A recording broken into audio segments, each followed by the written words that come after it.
வணக்கம் நண்பர்களே! கார்த்தி, ரேவதி சீரியல் செம பரபரப்பா போயிட்டு இருக்குன்னே சொல்லலாங்க. பரபரப்பான கட்டத்தில நம்ம கார்த்தி, ரேவதி இவங்க தல தீபாவளி கொண்டாட்டத்த ஆரம்பிச்சுட்டாங்கன்னே சொல்லலாம். அதோட பார்த்தோம்னா, நம்ம சாமுண்டேஸ்வரி எப்படியாவது நம்ம கண்டுபிடிச்சிடணும். தீபாவதிட்ட சொல்லியிருக்கோம். கண்டிப்பா அவ கண்டுபிடிச்சிருவா. ஆதார் கார்டையும் அனுப்பி விட்டாச்சு.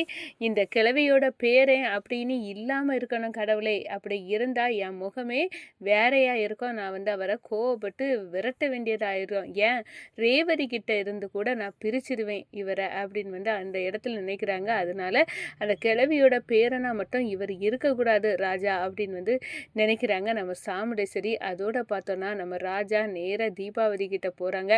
இந்த உண்மையை இப்போதைக்கு சொல்ல வேண்டாம் ப்ளீஸ் அப்படின்னு அந்த இடத்துல கேட்டுக்கிட்டாங்க. தீபாவதி கொஞ்சம் யோசிக்கிறாங்க. இவர் அதை மறைக்க சொல்லலை.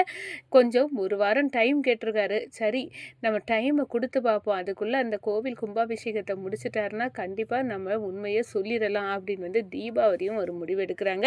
அதை பற்றி தான் இந்த வீடியோக்குள்ளே பார்க்க போகிறோம். அதுக்கு முன்னாடி சேனலுக்கு லைக் அண்ட் சப்ஸ்கிரைப் பண்ணுங்கள் ஃப்ரெண்ட்ஸ். பக்கத்தில் இருக்க பெல் ஐக்கானையும் கிளிக் பண்ணுங்கள். அப்போ தான் நான் போடுற ஒவ்வொரு வீடியோவும் நோட்டிஃபிகேஷனாக உங்களுக்கு கிடைக்கும். வாங்க ஃப்ரெண்ட்ஸ், வீடியோக்குள்ளே போகலாம். ஃபஸ்ட்டு எடுத்த உடனே பார்த்தோன்னா செம்ம அதிரடியான பரபரப்பு கட்டந்தாங்க.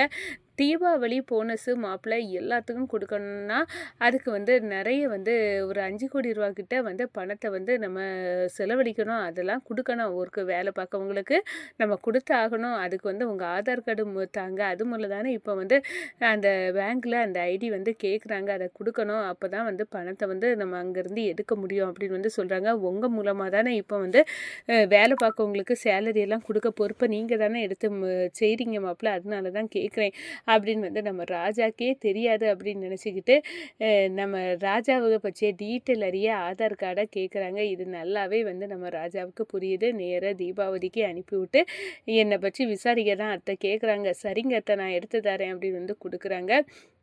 இப்போ ஆதார் கார்டு கிடச்சி கூடிய சீக்கிரம் இந்த மாப்பிள்ளை யார் அப்படின்னு உண்மையை தெரிஞ்சிக்க போகிறேன் அப்படின்னு நினைக்கிறாங்க. அதோட கடவுளே, என் மாப்பிள்ளை எப்படி பார்த்தாலும் அந்த கிழவி சேதுபதியோட பேரனா கூட இருக்கவே கூடாது. இருந்தால் கண்டிப்பாக என் கொடூரமான முகத்தை அவருக்கு நான் காட்ட வேண்டியது வரும் அப்படின்னு அந்த இடத்துல நம்ம சாமுண்டேஸ்வரி நினைக்கிறாங்க.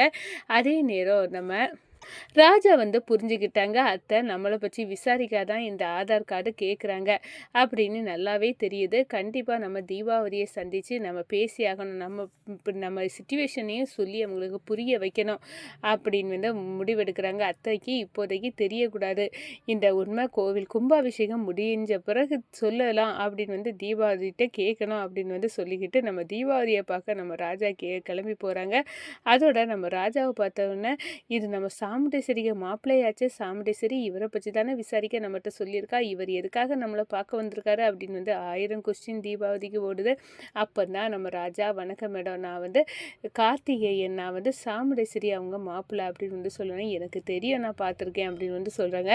சரி, இப்போதைக்கு எதுக்காக என்னை பார்க்க வந்தீங்க அப்படின்னு கேட்குற நேரம் எனக்கு நல்லாவே தெரியும் அத்தை, உங்கள்கிட்ட என்னை பற்றி விசாரிக்க சொல்லியிருக்காங்கன்னு நல்லா தெரியும். நான் உண்மையாக அபிராமி குரூப்ஸ் ஆஃப் கம்பெனியோட எம்டி தான். நான் 2 குடும்பமும் பெரிய பகையாக இருக்குது. எங்கள் பாட்டி குடும்பமும் மாமா குடும்பமும் அதை ஒன்று சேர்க்க தான் நான் அந்த வீட்டில் டிரைவராக வேலை பார்த்தேன். அவங்க என் மேலே நம்பிக்கை ஏற்பட்டு அவங்க பொண்ணே எனக்கு கல்யாணம் பண்ணி தந்திருக்காங்க.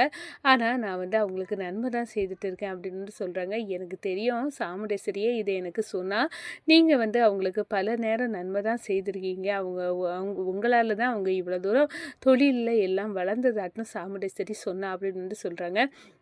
அப்படி இருக்க நேரம் நான் அவங்களுக்கு எந்த துரோகமும் செய்ய மாட்டேன். நான் 2 குடும்பமையும் ஒற்றுமையாக்கணும்னு எங்கள் தாத்தாவோட விருப்பம். அதுக்காக தான் நான் அவங்க வேலை பார்த்தேன். மற்றபடி ரேவதியை கல்யாணம் பண்ண கூட என்ன இல்லை. ஆனால் அத்தை தான் எனக்கு கல்யாணம் பண்ணி ரேவதியை வச்சாங்க.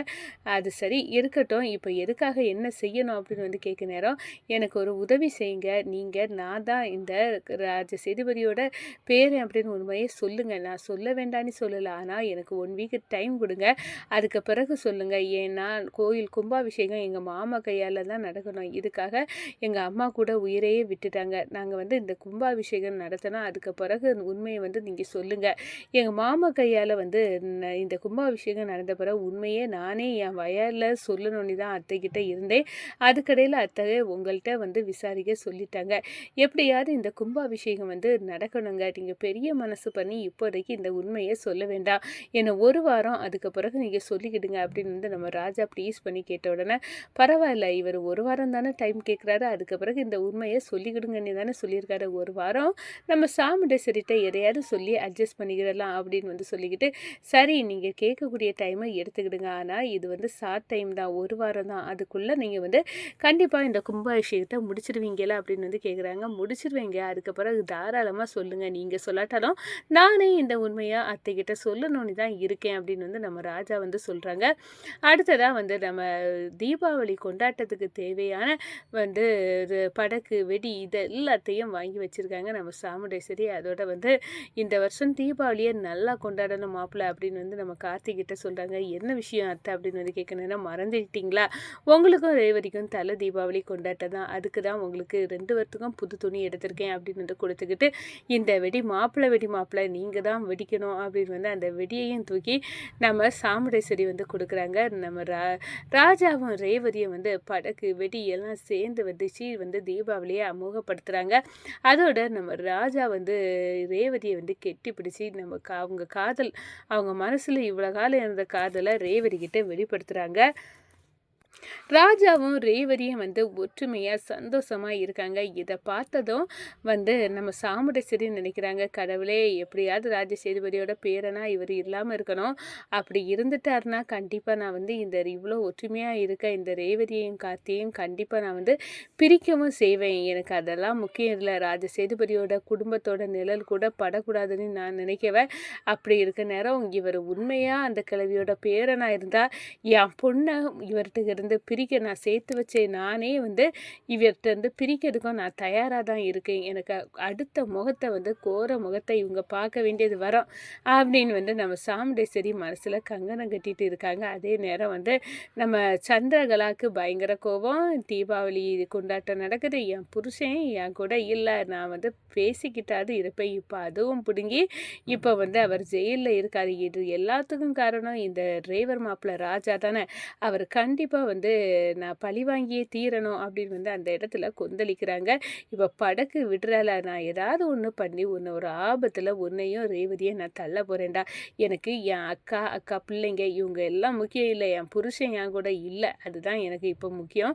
அவர் இல்லாததுக்கு காரணம் நீ தான்டா. இந்த ராஜா ரேவதி நீ வந்து இந்த பொண்டாட்டி கூட சந்தோஷமாக இருப்பியா? நான் மட்டும் மாப்பிள்ளை இல்லாமல் இருப்பேனா? அதெல்லாம் நடக்கக்கூடாது. இப்போ பாரு உங்கள் 2 பேர்த்துக்கும் வேட்டு வைக்கிறேன் அப்படின்னு வந்து ஒரு அநியாயமான ஒரு வேட்டை கொண்டு நம்ம சந்திரகலா வந்து யோசிக்கிறாங்க. நம்ம ராஜாவும் ரேவதிக்கும் ஏதாவது ஒரு ஆபத்தை உருவாக்கணும். அந்த ஆபத்தில் தான் குளிர் காயணும் அப்படின்னு வந்து சந்திரகலா வந்து முடிவாக்குறாங்கங்க. வணக்கம்.